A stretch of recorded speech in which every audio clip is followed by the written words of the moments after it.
नमो तस्से भगवतो अरहतो सम्मा सम्बुद्धस्से नमो तस्से भगवतो अरहतो सम्मा सम्बुद्धस्से नमो तस्से भगवतो अरहतो सम्मा सम्बुद्धस्से बुद्धं शरणं गच्छामि धम्मं शरणं गच्छामि संघं शरणं गच्छामि द्वितीयंपि बुद्धं शरणं गच्छामि द्वितीयंपि धम्मं शरणं गच्छामि द्वितीयंपि संघं शरणं गच्छामि तृतीयंपि बुद्धं शरणं गच्छामि तृतीयंपि धम्मं शरणं गच्छामि तृतीयंपि संघं शरणं गच्छामि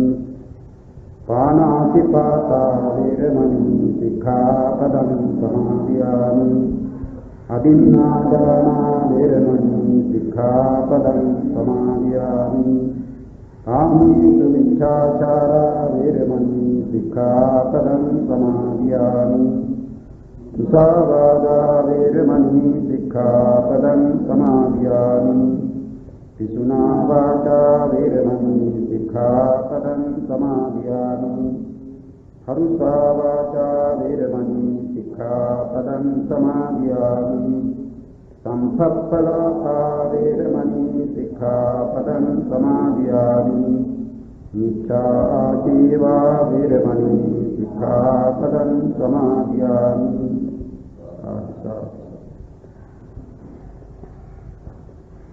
ඉන්ගතුනි අප පසුගිය දිනේ කතා කළේ කර්ම චතුස්කයෙන් ජනක උපත්සම්බක උපපීලක උපඝාතක කියන ඒ සතර පිළිබඳව. ඒවට කියන්නේ කෘත්‍ය වශයෙන් කර්මය දැක්වීම. ජනකං උපත්සම්බකං උපපීලකං උපඝාතකං උපත්සම්බක උපපීලක උපඝාතක කියන උපත්සම්බක උපපීලක උපඝාතක ඒ පාලි වචන මේ සංස්කෘත වචනේ තමයි බොහෝ විට පාවිච්චි කරන්නේ උපස්තම්බක උපපීඩක උපඝාතක කියලා. ඒවා අමුතුම කර්ම නොවේ. අර ජනක වශයෙන් දැක්වූ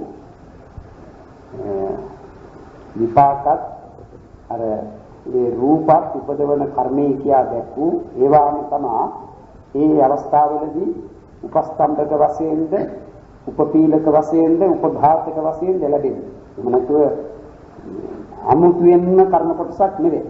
යම් කර්මයක් ජනක කර්ම වීද ඒවාම ඇතැම් අවස්ථාවලදී ඒ ප්‍රතිසන්දිය ගෙන දුන්න ජනක කර්මයෙන් ලබා දුන්න ආත්ම භාවයේ පැවතගෙන යද්දී ඒ කර්මයේම හෝ තවත් වෙනත් ජනක කර්ම තිබෙනවා. ඒවා මේ උපස්තම්භක උපපීඩක උපඝාතක කියන මේ වශයෙන් ඉදිරිපත් ඒවායින් ඒ විපාක ගෙන දෙනවා. ඒකයි කරන්නේ. ඒ උපස්තම්භක කර්මයෙන් ලැබූ ආත්ම භාවයේ භෝකාලක් ජීවත් වෙන්නට පවතින්නට උපකාරයි. උපපීඩක කර්මයෙන් ඒ ලැබූ ජීවිතයේ ආත්ම භාවයට පීඩාවක්. උපඝාතක කර්මයෙන් ඒ ආත්ම භාවයෙන් නැසාලයි. දැන් එහෙම කර්ම පිළිබඳව දක්වලා ඒවාම දැන් ඒ කර්මයන්ට ඒ උපස්තම්භක උපපීඩක උපඝාතක වශයෙන් මේ ක්‍රියාවක්. ජනක කර්මයට කියන එක ඒකට උපස්තම්භනය කරන කර්ම. කියන්නේ ඒකට උපකාර කරලා ඒ කර්මය බලවත් කරනවා. දැන් කෙනෙක් දානයක් දීලා සිදු කර ගන්නා පින ඒ පුණ්‍ය කර්මය ඒ ශක්තිය තිබෙන්නේ මිනිසුන් අතර මිනිසෙකුව උපදවන්නටයි කියලා සලකතොත් අර උපස්තම්භක කර්මයන්ගෙන් ලැබෙන උපකාරය නිසා බලවත් වී ඒ කර්මය දෙවියන් අතර දෙවියෙකුව උපදවන්නට හේතු වෙනවා. ඒ කර්මය බලවත් කරා. ඒ වගේම දෙවියෙකුව උපදින්නට ශක්තිය උපදවන්නට ශක්තිය ඇති යම් කුසල කර්මයක් ඊට අනුතුරුව කරන ලද අකුසල කර්මයකින් පීඩාවටපත් දෙවියන් අතර නෙවෙයි ඇතැම් විටක දිලිඳු පවුලක උපදවන්නට තරම් දුර්වල කරනවා. අනේ විදිහට කර්මයෙන් කර්මයට කෙරෙන උපස්තම්භනය, උපපීඩනය, උපඝාතනය කියන එක තියෙනවා. ඉහළ දිව්‍ය ලෝකයක උපදානන්නට කුසල කර්මය ඉරියදී ඒක පිරිහෙනවා. අර කුසල කර්මයේ පිරිහෙන්නේම අකුසල කර්මයේ නිසා.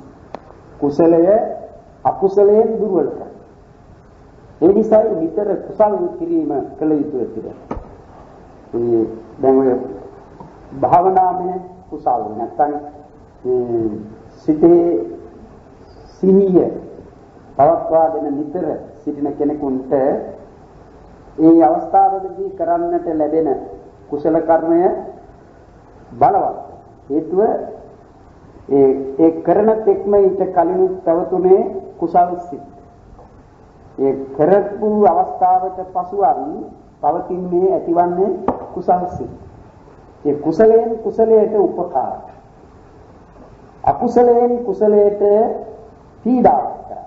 අකුසලයේ දුර්වල කරන්නට කුසලය හේතු වෙනවා වගේම කුසලයේ දුර්වල කරන්නට අකුසලයේ හේතු වෙනවා. ඒ නිසායි අකුසලයෙන් වළකින්නට උගන්වන්නේ. නිරතුරු අකුසලයෙන් වැළකීම කළ යුතුයි. කුසලයේ යෙදී. එවිට ඒ කුසල කර්මය බලවත් කුසල කර්මයක්. මොකද ඔය කුසල කර්මයෙන් කුසල කර්මයට ලැබෙන බලවත් උපකාර තිබෙනවා. ඒ උපනිශ්‍රය ශක්තියෙන් උපකාර වීම සිතේ නම් ඒ චිත්ත වීතිවල ලැබෙන ජවන් සිත්වල නම් එකිනෙකට ලැබෙන ආසේවන ප්‍රත්‍ය කියන ඒ උපකාරය කියන තමන්ගේ ධාතු සිතකින් ලැබෙන උපකාරය. ඒක තේරුම් ගන්නට තිබෙන්නේ ඒකයි කුසලය බලවත් වන්නේ කුසලයේම උපකාරයෙන් කුසලය දුර්වල වන්නේ අකුසලයෙන් කෙරෙන පීඩාව. ඒ නිසා යමි අකුසල කර තිබෙනවා නම් අකුසල කියන ඒවා මුසලකා හැරිය යුතු ඒවා නෙවේ. කියන්නේ ඒ සැලකිය යුතු වන්නේ ඒ තිබෙන භයානක විපාක ගැන සැලකන එක. ඒ නිසා අකුසල කියන එක දුරින්ම දුරු කළ යුතුයි කෙනෙක්. ඒ අකුසල සිදු වී තිබෙනා.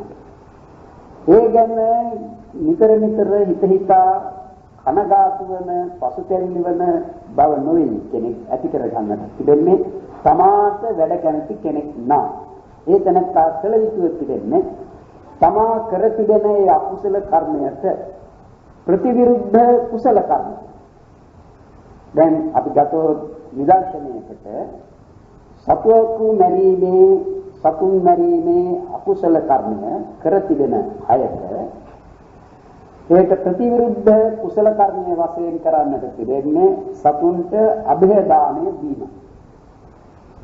සතුන්ගේ දිවි ආරක්ෂා වන විදිහේ කටයුතු කිරීම. එහෙම කිරීමෙන් ඒ තැනත්තා අර තමා කර තිබෙන අකුසල කර්මයේ තිබෙන බලය, ශක්තිය මේ කුසල කර්ම බලයෙන් මඩින දුර්වල කරනවා. අනේ ඒ විදිහටයි අකුසලයන්ගේ තිබෙන ශක්තිය මර්ධනය කරන්නට කෙනෙකු ක්‍රියාත්මක වෙනවා. ඒ හැර වෙන දෙයක් නෑ කරන්න.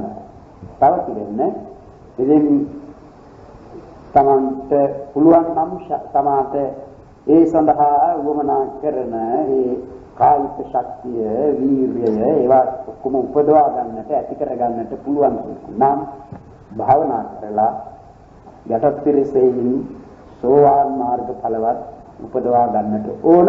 අනේ එවිට ඒ තැනකට මේ අකුසල කර්මයෙන් ලබාගෙන ප්‍රතිසන්දි විපාකය වළක්වන්නට පුළුවන්. එහෙම කර්මයන්ගේ ජනකාදී කෘතත්වාත් කර්ම දක්වලා. يعني කෘත්‍යයන් වශයෙන් කර්මය දක්වලා සතර වැදෑරුම් කොට ඊළඟට එන්නේ විපාක දෙන පිළිවෙලින් කර්මය සතර වැදෑරුම් කොට දැක්වේ. දැන් ඊට කලින් අර මුලින් කියපු ගැන කියනවා නම් කුසල් ක්‍රමයෙන් අකුසලයන්ගේ බලය මදි. දැන් කාමාවචර කුසල කර්ම, රූපාවචර කුසල කර්ම, අරූපාවචර කුසල කර්ම ඊළඟට ලෝකෝත්තර කුසල කර්මයි කියලා තියෙනවා. ඒ නිසා තමයි ඒ කුසල කර්ම හැම එකකටම විපාකයක් දක්වලා තියෙනවා. විපාක වශයෙන් සිද්ධ දක්වනවා. දැන් සෝවාන් ආදී මාර්ග කුසලයන් ලෝකෝත්තර කුසල. ඒ ලෝකෝත්තර කුසලයන්ගේ විපාක තමයි ඵලසිත වශයෙන් දක්වනවා. සෝතාපට්ටි ඵල චිත්තය, සකදාගාමි ඵල චිත්තය, අනාගාමි ඵල චිත්තය, අරහත් ඵල චිත්තය කියන ඒ ඵලසිත. දැන් ඒ ලෝකෝත්තර කුසල් සිත කෙනෙක් උපදවා ගත්තොත් ඒ කුසල කර්මයෙන් අකුසල කර්මයන්ගෙන් දැන් තමා කර තිබෙන අකුසල කර්මයන් නැති කරනවා දුර්වල. දැන් අපි ගනිමු මෙහෙම යමෙක් සතර අපායෝත්පත්තිය ලැබීමට හේතු වන අකුසල කර්ම කර තිබෙනවා. ඒ දැනත්තා සෝවාන් මාර්ගයේ ඵලයන් උපදවා ගන්නවා. ඒ කියන්නේ සෝවාන් මාර්ගය කියන්නේ කුසලයේ. ඒ කුසලයේ උපදවා ගන්නකොට අර සතර අපායෙහි උත්පත්තිය ගෙන දෙන අකුසල කර්මයන්ගේ ශක්තිය හිම පිටින්ම නැසන. ඉන්පසු කවදාවත් සතර අපාය උත්පත්තියක් ලබන්නේ නැහැ. ඒකෙන් පෙනෙන්නේ කර්මයෙන් කර්මයේ නැසීම. ලෝකෝත්තර කුසල කර්මයෙන් අපායගාමී ශක්තිය ඇති අකුසල කර්මයන් නැසීම. මේ විදිහට සලකන විට නැවත නැවත සංසාර උත්පත්තිය ලබා දෙනවා. කුසල කුසල කර්ම කියන ඒ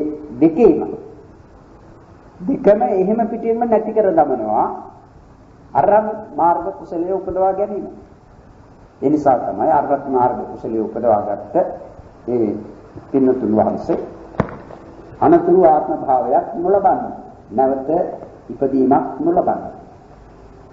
ඒ නැවත ඉපදීමක් ලබා දීමේ ශක්තිය ඇතිව තිබුණු ඒ කර්ම සියල්ලදීම නැති කිරීම කරනවා.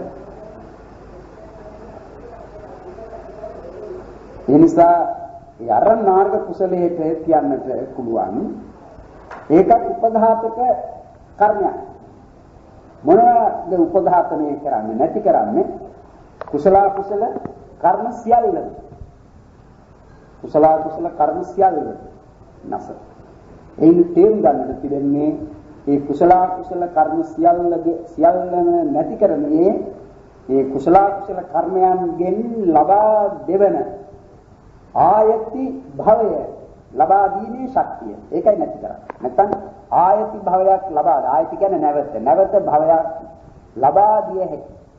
කුසල කුසල කර්ම සියල්ලම අරහන් මාර්ග කුසලයෙන් නැති කරගන්න. රහත් වූ උතුමා රහත් වූ මේ එක්තින්වතා උතුමාණන් වහන්සේ ජීවත් වන තුරු තමන් අතීතයේ කර තිබෙන යම් යම් කර්මයන්ගෙන් ඒ ජීවිතයේ තුලදී දෙනු ලබන විපාක එමගින් නවත්වන්නේ කියලා කියන්නේ නැහැ. ඒ නිසා රහතන් වහන්සේට විපාක ලැබෙනවා. ප්‍රවෘත්ති විපාක ලැබෙනවා. බුදුරජාණන් වහන්සේටත් ලැබෙනවා ඒ අකුසලයන්ගේ ප්‍රවෘත්ති විපාක. කුසලයන්ගේ ප්‍රවෘත්ති විපාක ලැබෙනවා. වහන්සේ මේක අවස්ථාවකදී ප්‍රකාශ කළා. කුසලයන්ගෙන් ලැබෙන ප්‍රවෘත්ති විපාකයක් හැටියට. උන්වහන්සේට විශාලා මහනුවරට වැඩම කළේ උන්වහන්සේ රතන සූත්‍ර දේශනාව පවත්වන්නට. ඒ රජගහ නුවර සිට ගංගාවත් මහා පුද පූජා ලැබමින් බුදුරජාණන් වහන්සේට වැඩම කරන්නට සිදු වුණේ. මහා පූජාවන් කළා. ඊළඟට එහා පැත්තේ ඒ වගේම විශාල පූජාවක් ඒ විශාලා මහනුවර වැඩෑරට මිනිසුන් සංවිධානය කරලා කළා. මහන්සේ පසුදිනක උන්වහන්සේ පිළිබඳව ආනන්ද හාමුදුරුවන්ගෙන් ඇසුවා. ආනන්ද ඔබ කුමක් සිතන්නේද? මේසා විශාල පුද පූජාවන් තමන් වහන්සේට ලැබුණේ තමන් වහන්සේ බුද්ධ කියන්නේ ඒ බුදුරජාණන් වහන්සේ නිසාද? අහලා ඉවසේ සලකන්නට එපා. මා මීට పూర్ව જાතියකදී සිදු කරන ලද පිනක් නිසායි මේසා විශාල පූජාවක් තමන් වහන්සේට ලැබුණා. යා වහන්සේ අර සංඛ නම් සංඛ කියන බ්‍රාහ්මණයෙක් ඉපද සිටි කාලෙහි ඒ බෝධිසත්වය තමන්ගේ පුතා දිසාපාමොක් ආචාර්යින් වෙත ශිල්ප හැදෑරීම සඳහා පිටත් කර යවුවා. ඒ දක්ෂ කුමාරයා ශිල්ප ඉගෙන ගත්තා. කාලයක් ගත වුණ අවුරුදු ගණනක් ශිල්ප හදාරා ආපසු ආවේ නැහැ. පියාට දුකක් ඇති වුණා. යම් කිසි කරදරයක් සිදු වෙලාද දන්නේ නැtei කියලා ගියා බලන්න. ගිහින් එහෙම සෝදිසි කරලා ඇහුවා මේ පිළිබඳව. අහනකොට දැනගන්නට ලැබුණා. ඒ කුමාරයා බොහොම දක්ෂයි ඉගෙන ගන්නට ඉක්මනින්ම ඉගෙන ගත්තා. ඒ ඉගෙනගෙන සිටින විට දක්නට ලැබුණයි පසේ බුදුවරුන් උන්වහන්සේලා ඇසුරු කළයි. පසුව තමන ඒ ගිහිගේ අත්තර අභිනිෂ්ක්‍රමණය කරලා මහාන වෙලා ඒ පසේ බුද්ධත්වයට පැමුණුණා. උන්වහන්සේ වැඩි ශරීර සෞඛ්‍යයෙන් යුක්තව සිටි කෙනෙක් නෙවෙයි. ලෙඩ වෙන ස්වභාවයෙන් තිබුණේ අසරීප වෙලා උන්වහන්සේ පිරිනවන් කළා. උන්වහන්සේගේ ශරීරයේ ධාතු ඒ ශරීරය ආදාහනය කරලා ඒ ධාතු වලින් ධාතු තන්පත් කොට කරන ලද චෛත්‍යයයි අර තිරෙන්න කියලා පෙන්වනවා.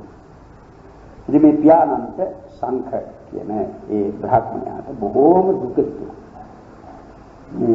ඇඬුවා කනගාටුණා දුක්ුණා ශෝක කළා ඇඬුවා. පසුව ඒ ස්ථානයට ගිහින් ඒ ස්ථානය හොඳට පිරිසිදු කළා. පිරිසිදු කරලා තමන්ගේ උතුරු සල්ුව අරගෙන කොඩියක් කරලා ඒ චෛත්‍යයට පූජා කළා. කොඩියක් වස්තු කරලා තඩකුණු කරලා වැඳලා ආපසු ගියා. මෙන්න මේ චෛත්‍යයට පසේ බුදුරජාණන් වහන්සේගේ චෛත්‍යයට කරන ලද ඒ පූජාව නිසාය තමන් වහන්සේට මේසා විශාල පූජාවක් ඒ රජගහනුවර බිම්බිසාර රජතුමා ප්‍රධාන පිරිසකින් සහ අනිත් පැත්තේ විශාලා මහනුවර ඒ රජදරුවන්ගෙන් ලැබුණේ කියලා උන්වහන්සේ වදා. දැන් ඉතිරෙන්නේ උන්වහන්සේට ඒ අතීතයේ කරන ලද කුසල කර්මයක ප්‍රවෘත්ති විපාක උපස්තම්භන කියලා එකක් තිබුණානේ. ඒ විදිහට පැමිණි ප්‍රවෘත්ති විපාක. ඒ වගේම උන්වහන්සේට අතීතෙහි කරන ලද අකුසල කර්මයන්ගේ ප්‍රවෘත්ති විපාක වශයෙන් උපපීඩක. ඒ කියන්නේ උපපීඩක වශයෙන් පැමුණුණු කර්ම. පීඩා ඒවා තමයි උන්වහන්සේගේ අර හිස රුදාව පිළිබඳව, කොණ්ඩේ රුදාව පිළිබඳව, ලෝහිත පක්ඛන්දිකා රෝගය පිළිබඳව උන්වහන්සේට දෙවිදතුන් ගල් පෙරලලා ඒන් පතුරක් ගැලවි සිරිපතුලෙහි වැදී එතනට මේ රැස්වීම කියන මේවායේදී උන්වහන්සේට ලැබුණු විපාක උන්වහන්සේ දක්වා තිබෙන්නේ ඒවා අතීත කර්ම යම් නිසායි කියලා. ඒවට කියනවා ඒ අතීතෙහි සිදු කොට ඒවායේ විපාකයේ ආත්ම භාවවලදී ලැබලා ශේෂ වූ විපාක ඒ ශේෂ වූ කර්ම ශක්තියෙන් උපදවන ලද මේ අන්තිම ආත්ම භාවයේදී දෙන ලද විපාක වශයෙන් උන්වහන්සේ වදාළා. පුබ්බපිලෝතික කම්මාපදාන කියලා සූත්‍රයක්ම තියෙනවා. ඒ සූත්‍රයේ උන්වහන්සේ එලෙස වදාළා. එක අවස්ථාවකදී උන්වහන්සේ වදාළා තමන් වහන්සේගේ බලවත් හිසරුදාවද. මේ හිසරුදාව ඇති වුණාම උන්වහන්සේ ධර්ම දේශනා කරමින් සිටියේදී ඇතිවන හිසරුදාව තමන් වහන්සේට ධර්ම දේශනාව තවදුරටත් ගෙන යන්න අමාරු තරමටපත් කරා. ඒ නිසා උන්වහන්සේ ධර්ම දේශනාව ළඟ සිටින සරියුත් හාමුදුරුවන්ට බොහෝ විට පවරලා උන්වහන්සේ ගන්ධකිලියට වැඩම කරලා සැතපෙනවා. කාරණයක් උන්වහන්සේ දේශනා කරා. එක ජාතියකදී මසුන් මරණ ගමට ඉපදිලා ඒ මසුන් මරා ගොඩ බානු දැකලා මසුන් අල්ලාගෙනදී ගොඩ බානවා දැකලා ඇති වුණු සතුට ඒ අවස්ථාවේදී සතුට වුණා. ඒ සතුට වෙනවා කියන්නේ Tamante ඇතිවෙන මේ අකුසල් සිතකින් වෙන සතුටක් ඒක. සතුට සතුන් මරා දකින්නකොට ඇතිවෙන සතුටේ කියන එක වෙන එකක් වෙන්නට බෑනේ. අන්න ඒ අකුසලය හේතු කොටගෙන බොහෝ කල නිරේහි දුක් විඳා. අපතහසේ මැරුවේ නෑ මරලා තිබෙනු මරලා ගොඩබාක් දැකලා සතුට වෙනවා. බොහෝ කල නිරේහි දුක් විඳලා ශේෂ වූ අකුසල කර්මය මේ අන්තිම ආත්ම භාවය ඊට පස්සේ මහන්සියට ඒවා විපාක දෙන්නට තවත් જાතියක් නැහැ. උපදින්නට අවස්ථාවක් ලැබෙන්නේ නැහැ. මේ අන්තිම ආත්ම භාවයේදී මෙලෙස විපාක දුන්නයි. අනේ එහෙම නිසා කුඩාය කියලා කර්ම සැලකිය යුතු නැහැ. කොයි දෙයක්. ඒ සමහර ඒවා සමහර අය කරුණු දැක සමහර විට කෙනෙක් සතුටු වෙන්නට පුළුවන්. දැන් අනුන්ට කරන හිරිහැර කරදර දැකලා සමහර වෙනවා සතුටු වෙනවා. සතුටු වෙනවා. මේ සතුටු වෙනවා කියන්නේ තමන් අකුසල් සිතක් උපදවා ගැනීම. ඒ බඳු වලින් පවා තමන්ට මේ නරක විපාක අනාගතයේදී ලබා දෙන්නේ වලකින්න. ඊළඟට තමයි ওই විපාක දාන ක්‍රමය අනුව විපාක දෙන පිළිවෙල අනුව කර්මය සතර වැදෑරුම් කොට දක්වනවා. ගරුතං ආසන්නං ආචින්නං කතත්තා කම්මං චේති විපාක දාන පරියායේන යනුවෙන් අභිධර්මාර්ථ සංග්‍රහයෙහි එන ඒ පිළිබඳ පාඨය. ගරුක කර්මය, ආසන්න කර්මය, ආචීර්ණ කර්මය, කෘතත්වාත් කර්මය කියා කර්මය සතර වැදෑරුම් විපාක දෙන පිළිවෙල. කර්මයයි කියන්නේ විපාක දෙන ශක්තිය ඇති ධර්මයකටනේ. එනිසායි කම්මා විපාකා වත්තම් කර්මයෝ විපාක උපදවනවා ගෙන දෙනවා. එනිසා අන්නේ ඒ කර්ම විපාක දෙන පිළිවෙල අනුව සැලකෙන විට ඒ කර්මය මේක ගරුක කර්මයක්. මේ ආසන්න කර්මය කියන්නේ විපාක දෙන පිළිවෙලින් මරණයට කිට්ටුව සිදු කරන ලද කර්ම. මරණයට ආසන්නව සිටියේදී මරණාසන්න අවස්ථාවේදීම හෝ ඊට ටිකකට పూర్වෙහි කරන ලද ඒ මරණාසන්න අවස්ථාවේදී සිහිපත් වූ එහෙම කර්මයට කියනවා ආසන්න කර්මය. ආචීර්ණ කර්මය කියන්නේ පුරුදු කරපු කර්මය. ආචීර්ණ කියන්නේ ඒ පුරුදු කිරීමට. ඒ පුරුදු කිරීම වශයෙන් වරක් කොට නැවත සිහි කරන ලද කර්මයක් ආචීර්ණ කර්මය වන අතර නිරතුරු පුරුදු කරන ලද කර්ම ආචීර්ණ කර්ම. නිරතුරු කරන ලද කර්ම. දැන් සමහරු නිරන්තරයෙන් කරන ලද කර්ම. සමහරු මල් පූජා කරන. තමන් හැමදාම මල් පූජා කරන. ඒකට ඒ පූජා කිරීමේ ඒ කර්මය සිදු කරනවා. තවත් සමහරු බණ ඇසීමේ කර්ම කරනවා. තවත් සමහරු බණ කීමේ කර්මය කරනවා. ඒ ආදි වශයෙන් සමහරු දන් දීම. එහෙම පුරුදු කරපු කර්ම. නිරතුරු පුරුදු කරපු වැඩියෙන් පුරුදු කරපු කර්මය තමයි ආචීර්ණ කර්මය. අන්න දැන් අලුගෝසුවා වැනියන් ශේකුට ආචීර්ණ කර්මය වන්නේ Taman අර එල්ලුම් ගසේ එල්ලා මරණ මැරීම. ඒක ආචීර්ණ කර්මය. මසුන් මරන්නෙකුට හැමදාම මුහුදු යන එහෙම කෙනෙකුගේ ආචීර්ණ කර්මය වෙන්නේ ඒ මසුන් මැරීම. ඒක ආචීර්ණ කර්මය. ප්‍රාණඝාත. අන්න මේ විදිහට එකිනෙක කෙනා කරන ඒ ආචීර්ණ කර්ම. කෘතඥ කර්මය කියන්නේ මේ තුනටම ඇතුළත් කොට නොදක්වන. මේ ජීවිතයේදී හෝ මීට పూర్ව ජීවිතයකදී හෝ කර තිබෙන කර්මය. ඒකට කෘතඥ කර්මය. දැන් මෙහෙම දක්වන්නේ විපාක දෙන පිළිවෙලක්. ගරුක කර්මය කියන්නේ ඒවා අකුසල පක්ෂයේ ගරුක කර්මක් තිබෙනවා කුසල පක්ෂයේ ගරුක කර්මක්. අකුසල පක්ෂයේ ගරුක කර්ම වශයෙන් දක්වන්නේ ආනන්තරීය කර්ම පසත් නියත මිත්‍යා දෘෂ්ටිය. ආනන්තරීය කර්ම පසෙන් කීවේ මව මැරීම. මව මැරීම කියන්නේ තමාගේම මව මැරීම.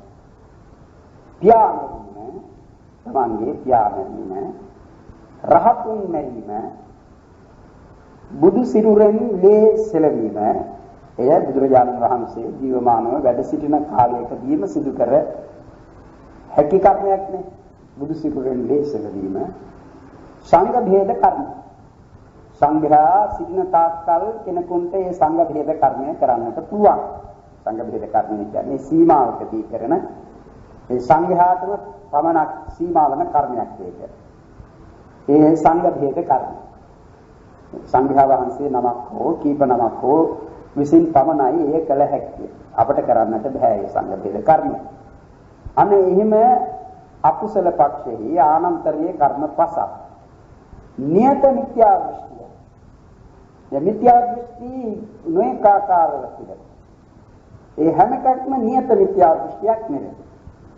දැන් කෙනෙක් හිතනවා නම් දෙවියෙක් ලෝකයේ මවා තිබෙනවායි කියලා. ඒක නියත මිත්‍යා දෘෂ්ටියක් වෙන්නේ නැහැ. එහෙම සලකතත් ඒතනත්තා ඔහු හිතනවා නම් මේ දේ කළාම හොඳ විපාකයක් ලැබෙනවා. මේම කළාම නරක විපාකයක් ලැබෙනවා කියලා. ඒතනත්තා නියත මිත්‍යා දෘෂ්ටිකයෙක් වෙන්නේ නැහැ. නියත මිත්‍යා දෘෂ්ටිකය කියන්නේ නාස්තික දෘෂ්ටිය, අහේතුක දෘෂ්ටිය, අකිරිය දෘෂ්ටිය කියන මේ ත්‍රිවිධ දෙවදාරම් දෘෂ්ටිගතව. ඒක නියත මිත්‍යා දෘෂ්ටියයි. නාස්තික දෘෂ්ටිය කියන්නේ නත්ති දින්නම්, නත්ති ජිත්තං, නත්ති හුතං, නත්ති සුඛත දුක්ඛතානං, කම්මානං ඵලං විපාකෝ, නත්ති අයං ලෝකෝ, නත්ති පරෝ ලෝකෝ, නත්ති සත්තා උපපාතිකා, නත්ති මාතා, නත්ති පිතා, නත්ති ලෝකේ සමන බ්‍රහ්මනා සම්මග්ගතා සම්මාපටිපන්නා යේ ඉමංච ලෝකං පරංච ලෝකං සයං අභිඤ්ඤා සච්චිකත්වා පවේදින්ති යනුවෙන් බුදුරජාණන් වහන්සේම වදාරා පිළින පරිදි ඒ කරුණ 10ක් තිබෙනවා. නත්ති දින්නම් කියන්නේ දීමෙන් දාන වශයෙන් දීමෙන් සිදුවන ඵලයක් විපාකයක් නැත්තේය. නත්ති ජිත්තං කියන්නේ ජිත්ත කියන්නේ මහා යාග වශයෙන් දෙන විශාල දාන. දැන් සමහර කාලවලදී එහෙම දන් දෙනවනේ මිනිස්සු. එනේන හැම දිනාටම දෙන දාන. ඒවා යාග කියලා කියන්නේ. යාග නැත්තම් යඤ්ඤ කියලා දැක්කේ. ඒවා විශාල දාන. එයින්ද ලැබෙන ඵලයක් විපාකයක් නැත්තේ. නත්ති හුතං කියන්නේ ඒ තමා කරා පැමිණෙන ඒ ලැබිය යුතු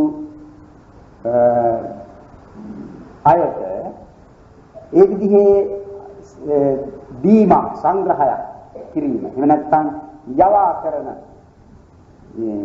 ගිහින් දෙන දාන ආදී පිළිබඳ. එයින් ලැබෙන ඵලයක් විපාකයක් නැත්තේය. දානමයි ඒ දීම්මයි ඒ තුනම. නත්ති දින්නම්, නත්ති yittං, නත්ති හුතං. නත්ති සුඛත දුක්ඛතානං කම්මානං ඵලං විපාකෝ කියන්නේ සුඛත කියන්නේ මනසේ කරන ලබන හොඳ දීම, හොඳ කිරීම. ඒ කියන්නේ කුසල.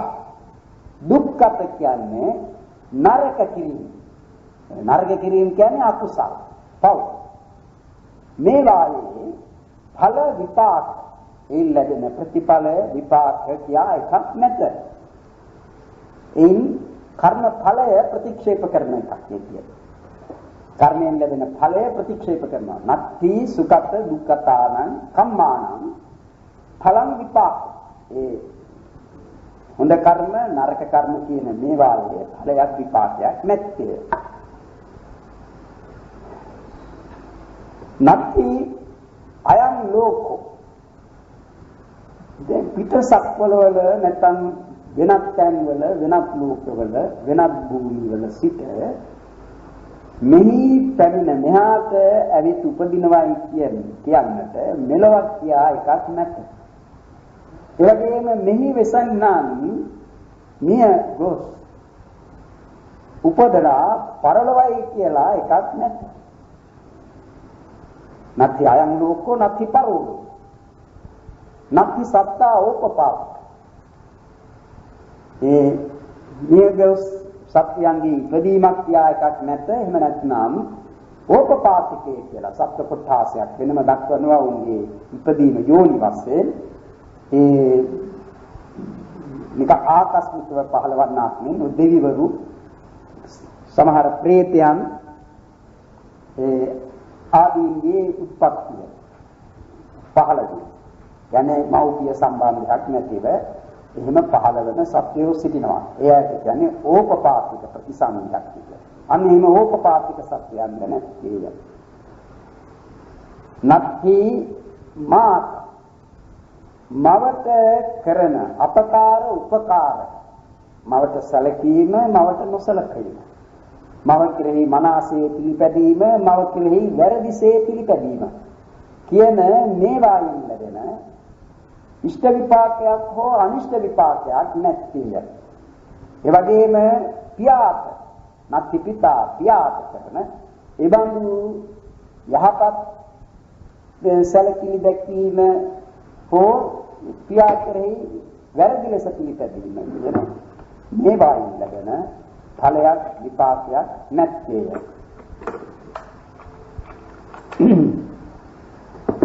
නැති ලෝකේ සමනද්ධාත්මන ඉන්නේ ලෝකේ ශ්‍රමණ බ්‍රාහ්මණයෝ ඒ ශ්‍රමණ බ්‍රාහ්මණයන් පිළිබඳව දක්වනවා යේ ඉමංච ලෝකං පරංච ලෝකං සයං අභිඤ්ඤා සච්චිකත්වා භවේදේ සම්මග්ගතා සම්මාපත් යදී තමන් වහන්සේගේම නැත්නම් වහන්සේලාගේම නුවණින් මේ ලෝකය පිළිබඳව දැනගෙන ලෝකයාට ඒ බව ප්‍රකාශ කරන ඒ බුද්ධ ආදී උතුමන් නැත්තේ කියලා ගන්නවා. නැති ලෝකයේ සමනද්ධාත්මන සම්මත යහපත් මාර්ගී ගමන සම්මා ප්‍රතිපන්න යහපත් පිළිවෙතෙහි යෙදී යේ ඉමංච ලෝකං පරංච ලෝකං ඔහු මේ ලෝකයේද පරලෝකයේද කියන මේවා සයන් අභිඤ්ඤා සච්චිකත්ව තමන්ගේම නුවණින් සාක්ෂාත් කොට දැනගෙන ප්‍රත්‍යක්ෂ කරගෙන පවේදී ලෝකයාට ඒ බව ප්‍රකාශ කරනවා. එහෙම බුද්ධ ආදී උතුමන් නැහැ කියලා ගන්න ඒ දෘෂ්ටි. මෙන්න මෙහෙම දස වස්තුක විද්‍යා දෘෂ්ටියයි නාස්තික දෘෂ්ටිය. ඊළඟට එනවා අහේතුක දෘෂ්ටිය. අහේතුක දෘෂ්ටිය කියන්නේ සත්වයාගේ කිලුටු වීම පිළිබඳ හේතුවක් ප්‍රත්‍යක් නැත්තේ. ඒ වගේම සත්වයාගේ පිරිසිදු වීම පිළිබඳව හේතුවක් ප්‍රත්‍යක් නැත. ඒ කියන්නේ සත්වයන්ගේ අපිරිසිදු වීම හෝ පිරිසිදු වීම ඉබේවන්නක් මිසක එහෙම යම් කිසි හේතුවක් ප්‍රත්‍යක් නිසා වන දෙයක් නොවේ. කියලා ගන්න. අන්න ඒක අහේතුක දෘෂ්ටි. ඊළඟට එනවා අකිරිය දෘෂ්ටිය. අකිරිය දෘෂ්ටිය කියන්නේ තමන්ගේම වෑයමින් උත්සාහයෙන් විමුක්තියක් සාදාගත හැක. කියන්නේ විමුක්තියට පැමිණිය හැක. කියන එහෙම පිළිගැනීමක් නැහැ. කියන්නේ මේ ක්‍රියාව කියන එක. අකිරිය කියන්නේ එතන ක්‍රියාව පිළිගන්නේ නැහැ. දැන් ක්‍රියාවෙන් කියන එක දැන් කෙනෙකු වමනා නම් එතනත්තා මේ සසර දුකයි ඒ නිසා මේ දුකෙන් නිදහස් වීමට නම් සීල සමාධි ප්‍රඥා කියන මේ ත්‍රිවිධ ශික්ෂාව පුරන්නට ඕන, දියුණු කරන්නට ඕනේ, වඩන්නට ඕනේ, සම්පූර්ණ කරන්නට ඕන කියන මේ පිළිගැනීමෙහි ඉහිතා ඒ සීල සමාධි ප්‍රඥා පූර්ණෙහි යෙදෙනවා. ඒක ක්‍රියාවක්.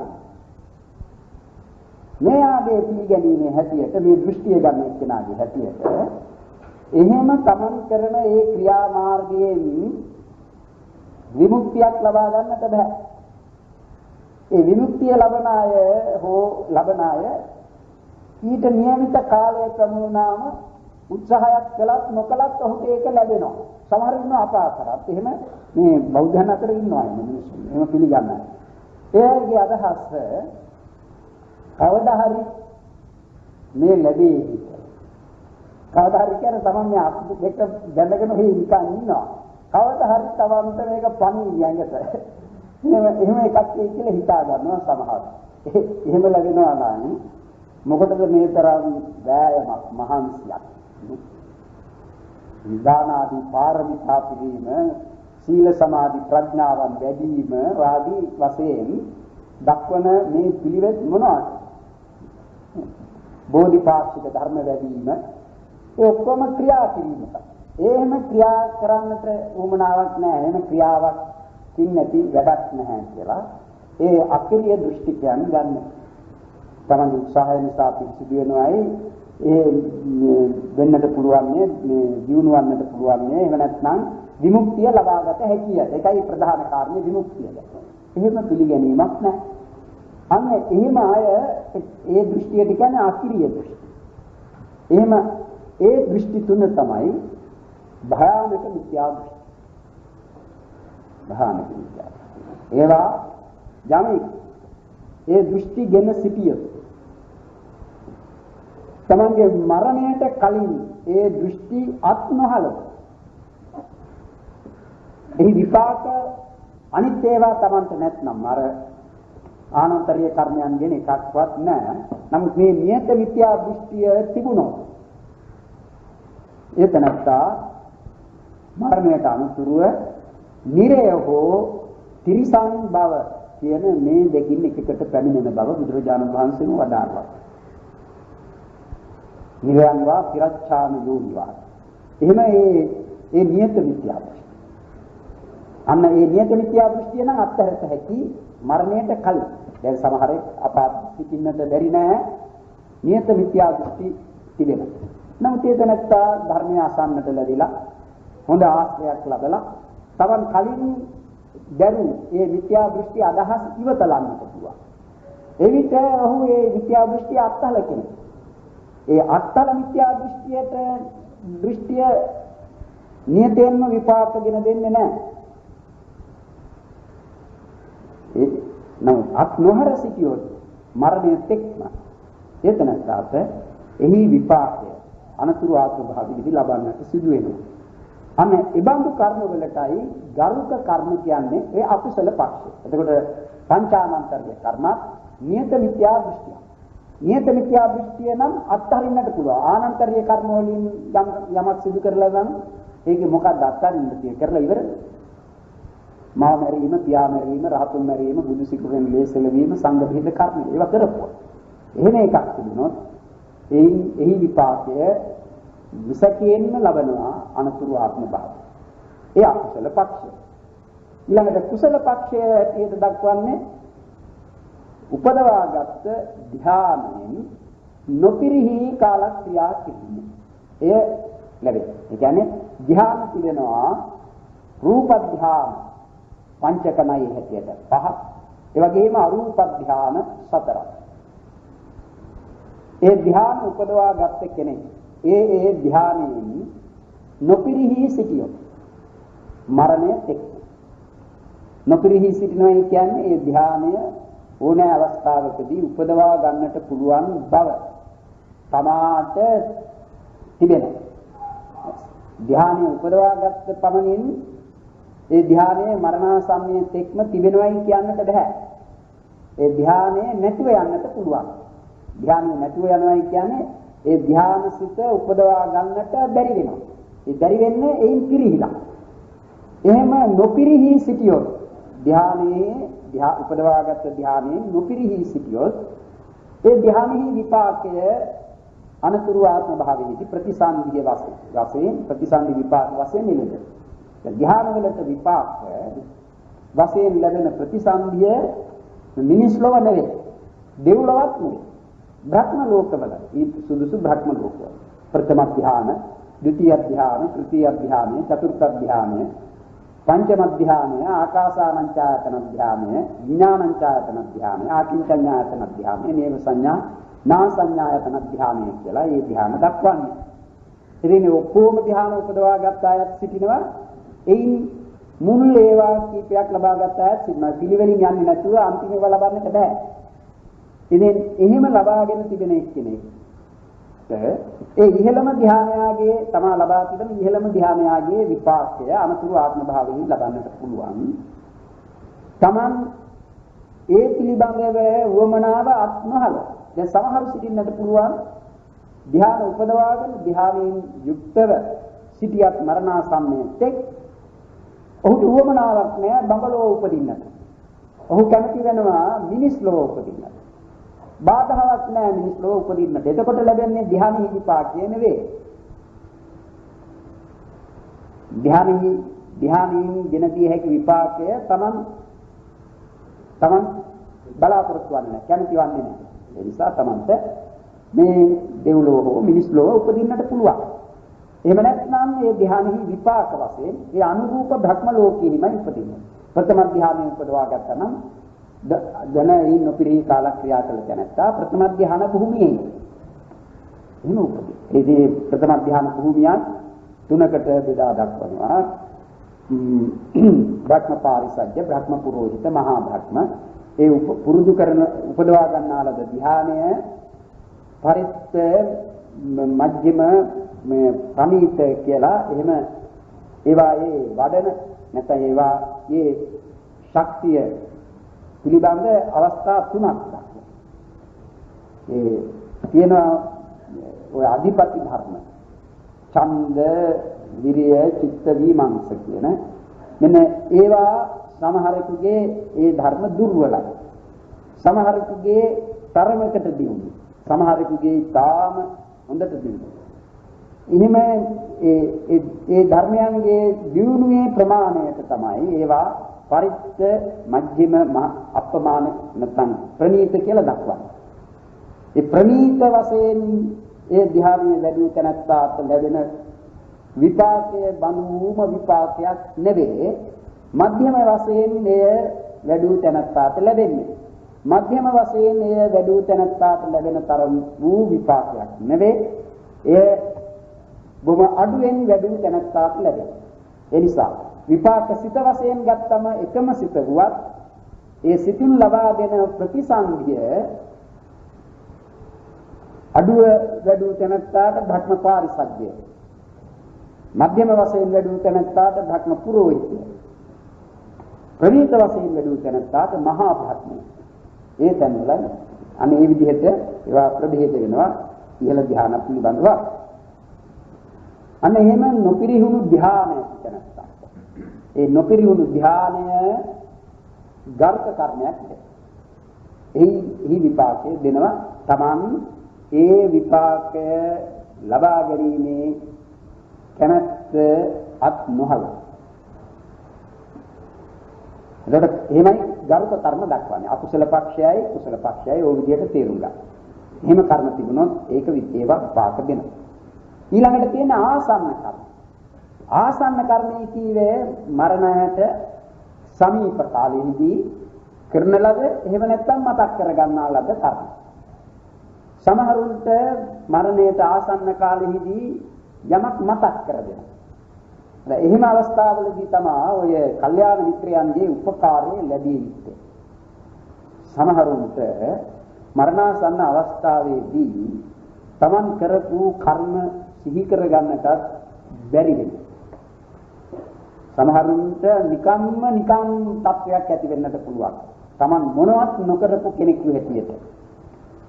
එහෙම කෙනෙකුට මිත්‍රයෙකු යහළුවෙකු ළඟ සිට ඔහු කර තිබෙන යහපත් කර්ම මතක් කරමි. දැන් මේ පින තුන් දන්නවනේ අර දුටුගැමුණු රජතුමා පින්පොත කියවයි කියන්නේ. මේ පින්පොතේ Taman ඉතාම දුෂ්කර අවස්ථාවකදී දෙන ලද දානය පිළිබඳව කියවන විට ඇති නවත්තන්නට. ඒක තමයි බොහෝම තදින් සිතට වැදුනේ. අර චූලංගනි යුද්ධයේදී මේ සහෝදරයා සමග කරන ලද යුද්ධයේදී පෙරදිලා ගිය වෙලාව බඩගිනි ඉවසන්නට බැරිද? ඇමතියාගෙන් අහුවන් මොන හරි කියනවාද කියලා කන්න. ඔහු ගෙනින්න තිබුණා බත් මුලක්. මේකෙන් කම්මිකි දෙන්දී ඒක තුනකට බෙදුවේ. කිව්වනේ නැහැ අපි කාලකොහුෂා කළා. දානය ලබා ගන්නට මේ පැමිණෙන්නට කියලා ආරාධනයක් කළා. ඒ පූර්ණ දිවයිනේ රහතන් වහන්සේ නමක් ඒ ශබ්දය අහලා වැඩියා. රජුගේ කොටස දුන්නා එහෙම පිටි. ඇමතිවරයා දුන්නා. අශ්වයාගේ කොටසක් දෙන්නට අශ්වයා ඉලියක් කළයි කියලා දක්වා. අන්න ඒ දින ගැන කියන විට ඇති. ඉතින් රජුව තා කොච්චර ඒවා කර තිබෙනවා. රුවන්වැලි මහා සෑය නිර්මාණය කළා. ඇදෙව්වා. ඒ ආදී ලෝවා මහා පාය. ඉතින් සංඝයාට කරන ලද උපකාරතා කොයිතරම් ඒක කොහොම නෙවෙයි මේක බොහොම හිතේ තදින් වැදුණා. අන්න ඒ මරණාසන්න අවස්ථාවේදී සිහි කරගත්ත කුසල. ඒ වගේ කවුරු හරි කාට හරි එහෙම Taman කර තිබෙන යම් කුසලයක් බොහොම තදින් උසස් වශයෙන් තමයි සැලකනවා නම් ඒක නිතර මතක් කරගෙන සිටියට වරදක්. ඒ ආසන්නක. ඒතකොට ගරුක කර්මයක් විපාක දීමට නැත්නම් අනියත විද්‍යා දෘෂ්ටිය එහෙම නැත්නම් අර අකුසල පක්ෂයේ ආනන්තරීය කර්ම කුසල පක්ෂයේ නොකිරුණු ධ්‍යාන.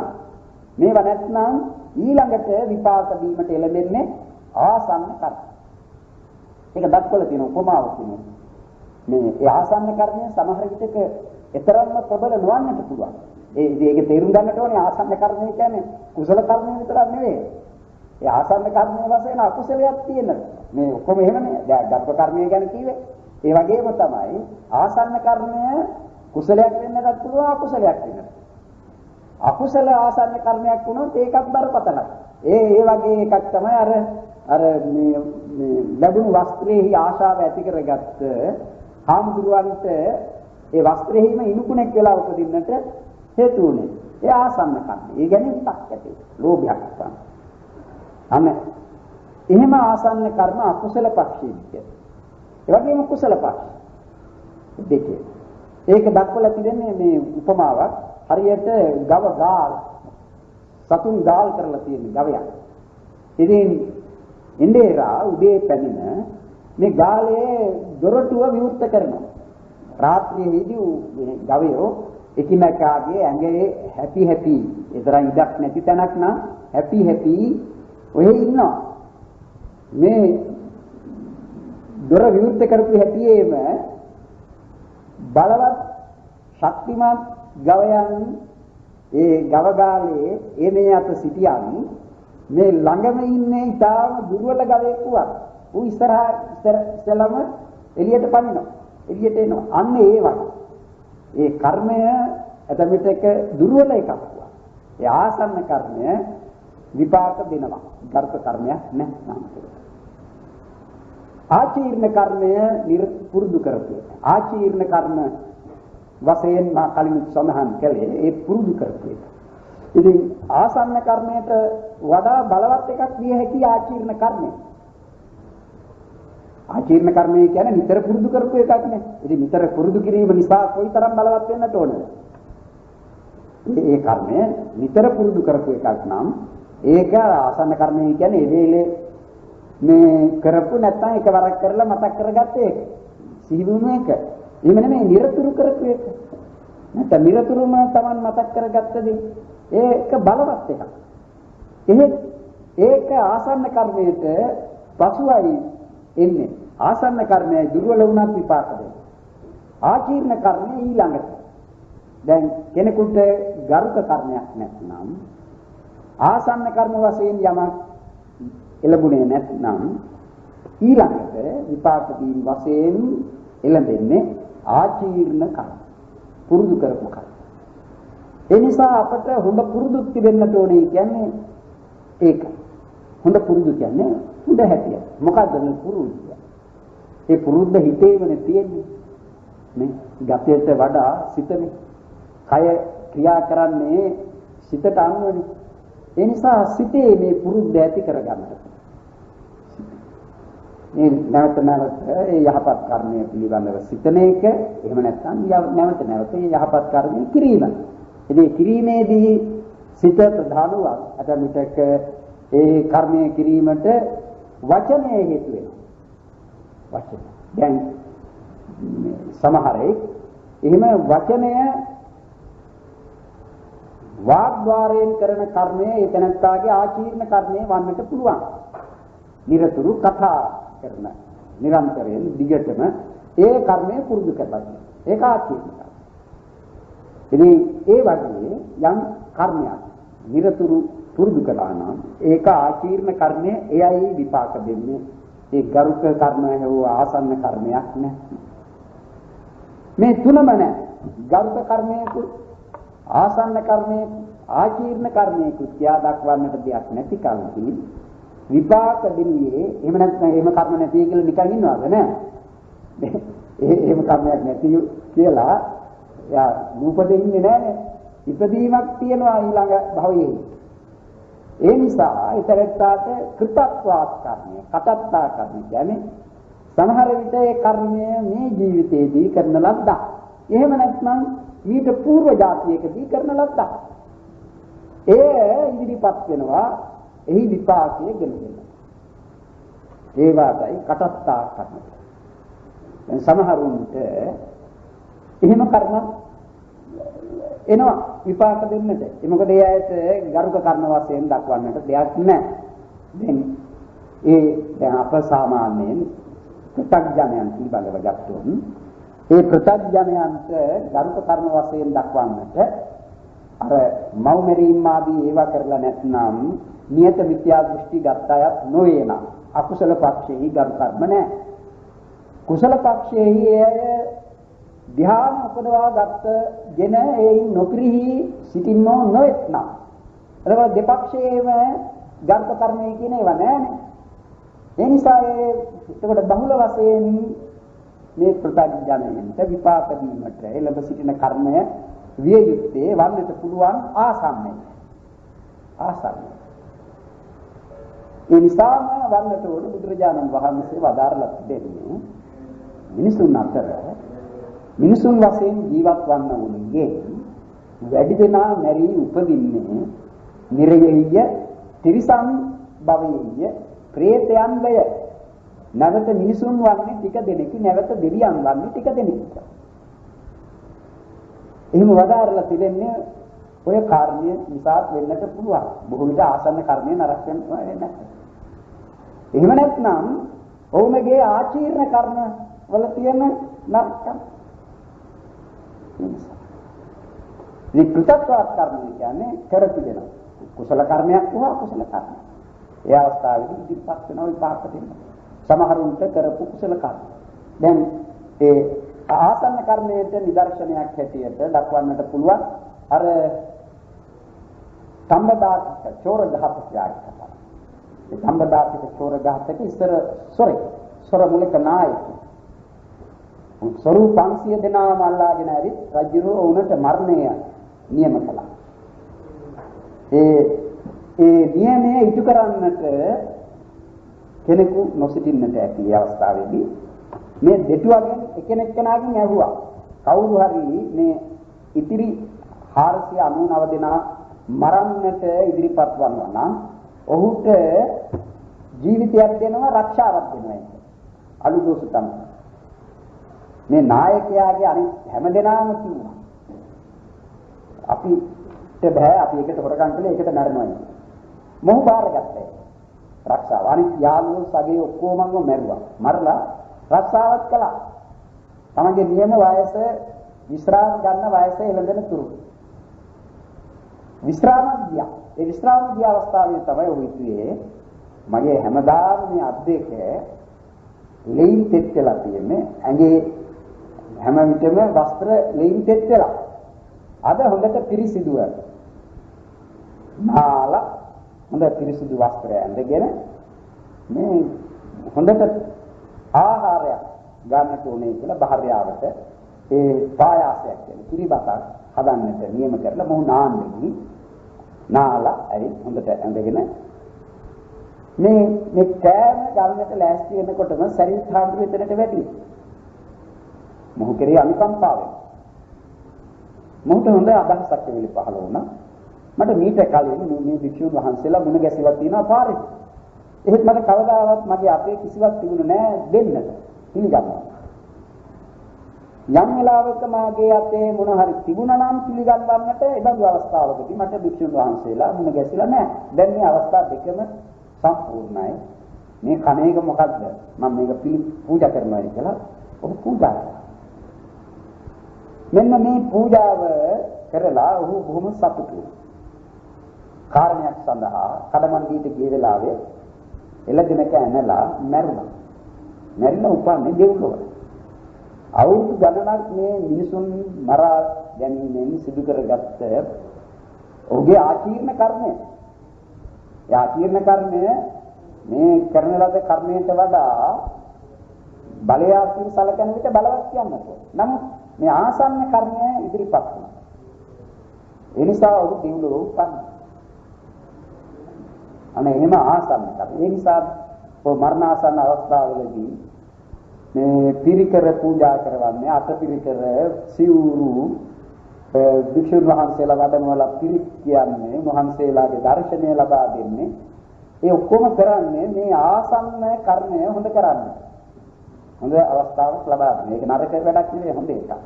අර ඔය අතර ඉන්නවා සමහරු කියනවා මට හාමුදුරු කෙනෙක්ව මුණ ගැස්සන්නට එපා. හාමුදුරු කෙනෙක්ව ඒ අවස්ථාවේදී මුණ ගැස්සන්න මට තේරෙන්න ගෙන්වන්නට එපා කියලා ජීවත්ව සිටින්නාන්ට අනකර සිටින අය පිළිබඳව මා දන්නවා. ඒ වගේම මේ ආගමික කටයුතු වල යෙදෙන සමහරුන්ව තමන් අසනීපව සිටින අවස්ථාවකදීවත් බලන්නට උනට ඉඩ හරින්නට එපයි කියලා කියා තිබෙන අය ගැන මා දන්නවා. ඉතිමයි. ඒ සමහරු මා දන්නවා තමන්ගේ ස්වාමි පුරුෂයාටම කියා තිබෙනවා මේ හාමුදුරු නමක් ගෙන්නන්නට එපා. මේ නම් වශයෙන් කියලා කියන අසුවලාව නම් ගෙන්නන්නට එපා. ඒ මරණ පස්සේ මේ හාමුදුරුවන්ට දන් දෙන්නට එපයි කියලා. එහෙමත් කියුවා. බලන්න කොයිතරම් මිත්‍යා දෘෂ්ටිද. ඉතින් තත්වය ඉක්ම වූ අය නෙවෙයි. මේ දැන් අපි මෙහෙම සිටියට අපටත් ඒක අදහස් වෙන්නට බැරි නෑ. ඒ මොකද ප්‍රත්‍යඥ දෝෂය. ප්‍රත්‍යඥයා ඉබඳු පිස්සු මිනිස්සු. ඒ පිස්සුව ඒ අවස්ථාවලදී පැන නගින්නට පුළුවන්. කොයිතරම් උගත්කම් තිබුණත් වෙන දැනුම් තිබුණාම එහෙම ඇතිවන්නට පුළුවන්. මොකද පරලෝක පිළිබඳ විශ්වාසය කියන එක බොහෝ දෙනෙකුට නෑ. يعني මැරිලා උපදිනවයි කියන එක නොපිළිගන්න අය බොහෝම සිටිනවා. ඒ අයට ඉතින් එයාට අතේ කිච්චයට කරන්නට ප්‍රතිකර්මයක් නෑ. ප්‍රතිකර්මයක්. ඒ පරලෝක පිළිබඳ අපේක්ෂාව අත්හරින කෙනෙකුට ඒ කියන්නේ එහෙම එකක් නැtei කියලා එතනතර මොනවද කරන්නට බැරි. ඕන දෙයක් කරත් හැකිනේ. මෙලොව විතරනේ තියෙන්නේ. මෙලොව විතර නම් මෙලොවදී ඔක්කොම තමාගේ හිත සුවයි කියලා සැලකෙන නැත්නම් තමාගේ ඇස කන දිව නැහැ ශරීරයේ සිත කියන මේ සදොර පිනවන හැම දෙයක්ම කිරීම වැරදි නැtei කියලා උන් සැලකන්නට පුළුවන්. සැලකලා නොකල යුතු දේ කරමින් කල යුතු දේ අත්හරින්න ජීවත් වෙලා මරණින් මතු ඒ සතර පාදාමි වෙනවා. එහෙම වුණාම ඊට පස්සේ ඉතින් මොනවා කරන්නේ? කාටද උදව් කරන්නේ? ඊට පස්සේ එහෙම පසුව ඉතින් කර්මයාගේ විපාක දීලා තවත් කරපු කර්ම තිබෙනවා නම් ඒවත් එතනට එකතු වෙලා බොහොම නික අවුල් ජාලයක් වෙනවා. ඒකයි වරක් නිරයාදි සතර අපායට ගිය කෙනෙකුට ඒ සතර අපා දුකින් නිදහස්ව නැවත නිසත් බවක් ලැබීම අර කන කැස් බෑවා විය සිදුරෙන් අහස දැකීම වැනි දුර්ලභ දෙයක් කියලා බුදුරජාණන් වහන්සේ පදාරන පිළිගන්නේ. ඒ තරමාවක් කරනවා. අනේ ඒක තේරුම් ගන්නට ඕනේ. මේ කර්ම පිළිබඳව දැනගැනීමෙන් එකක් අපි ධර්මය දැනගත්තා වෙනවා. ඒ වගේම අපට තිබෙන්නට ඕනේ කර්මය පිළිබඳ විශ්වාසය දැඩිසේ ඇති කරගෙන ඒ ගන්ධක සුදුසු නැහැ සියල්ලම කර්මය නිසා සිදු වෙනවා කියලා. එහෙම ගත්තොත් වැරදි වෙනවා. නමුත් කර්මය බොහොම බලවත් එකක්. කර්මය කෙනෙකුගේ උපතේ සිට මිය යන තෙක්ම දැඩි බලයක් තමන්ගේ ජීවිතයේ කෙරෙහි පාන ධර්මයක් කර්ම කියන්නේ. ඉතින් ඒ කර්ම කියන ඒවා එකක් නෙවෙයි කියන්නේ. ප්‍රතිසන්දියගෙන දෙන්නේ එක කර්මයක් තමයි. නමුත් ඒ අතරතුරේදී ජීවත් වෙන කාලය තුලදී විපාක දීමට එළඹෙන කර්ම කුසල අකුසල වශයෙන් දෙකොටසක්ම තිබෙනවා. අදමිට අකුසල කර්මයි. මේ දැන් තමන් කුසල කර්ම නිසා සැප විඳින අවස්ථාවලදීම අකුසල කර්මයන් ඉදිරිපත් වෙලා තමන්ට කරදර හිරිහැර කරනවා. සමහර විටක බැනුම් අහන්නට සිදු වෙනවා. තමන් නොකරපු වැරදි වලට දොස් අහන්නට සිදු වෙනවා. මේ මේක මොන හේතුවෙන්ද? ඒත් කර්ම. දැන් අපිට කියත හැකි. අප කියනවා අපිට කවුරු හරි බැන්නොත් ඒ බැන්න තැනත්තාගේ වරදක් ඒක. ඔහු වරදක් නේ කරන්නේ. දැනීමේ කියන එක වැරදි ක්‍රියාවක්. ඔහු කළා. ඔහු කලේ ඔහු අකුසල සිතක් උපදවාගෙන ඔහුට උපදින්නේ අකුසල සිතක්. ඒ දැනීමේ අකුසලයේ උපදිනවා. අකුසල ක්‍රියාවක් ඔහු කළේ. එහෙම ඔහුගේ ක්‍රියාව හේතු කොටගෙන මටයි මේ දැනුම අහන්නට සිදුවන්නේ. අපි ගනිමු කාට හරි. තමන්ට බනිනවා. ඒ තමන්ට අහන්නට සිදු වෙනවා. එහෙම ඇසීමේදී තමන්ට උපදනා සිත් තිබෙනවා. ඒවා ඇසීමේ සිතයි කියලා සෝත විඥානය. ඒ පිළිගන්නා සිත කියලා චිත්ත වීති වල ලැබෙන සිත් තිබෙනවා. ඒවා ගැන සැලකෙන විට ඒවා මොනවාද? ඒවා විපාක. මොන විපාකද? මේ දැනුමක් අහන්නට සිදු වෙන අකුසල විපාක. අන්න ඒ විදිහට ඒ විපාක ලැබෙනවා. ඒකට මේ කුසල කර්ම වල ඉෂ්ට විපාක විඳින අතරේ අකුසල කර්මයන්ගේ අනිෂ්ට විපාකත් අපට ලබන්නට විඳින්නට සිදු වෙනවා. ඒ අප අතීතයේ ඒ බඳු කර්ම කර තිබෙන නිසා. එයින් කියන්නේ නැහැ ඔක්කොම අතීත කර්ම විතරයි අපට විපාක දෙන්නේ කියලා. නැහැ. මේ ජීවිතයේදී සිදු කරන හොඳ කර්මත් නරක කර්මත් කියන මේවා මෙහිදී ඒවායේ යම් කිසි කොටසක් මේදී විපාක දෙනවා. අපි ඒවා පිළිබඳව ඊළඟ දිනේදී කතා කරමු.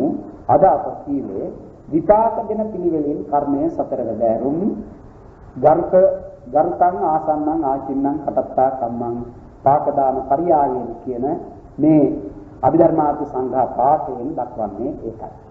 ඒ පිළිබඳ විස්තරය අද අප කතා කරමු. අද අපි එතකින් නවත්වමු.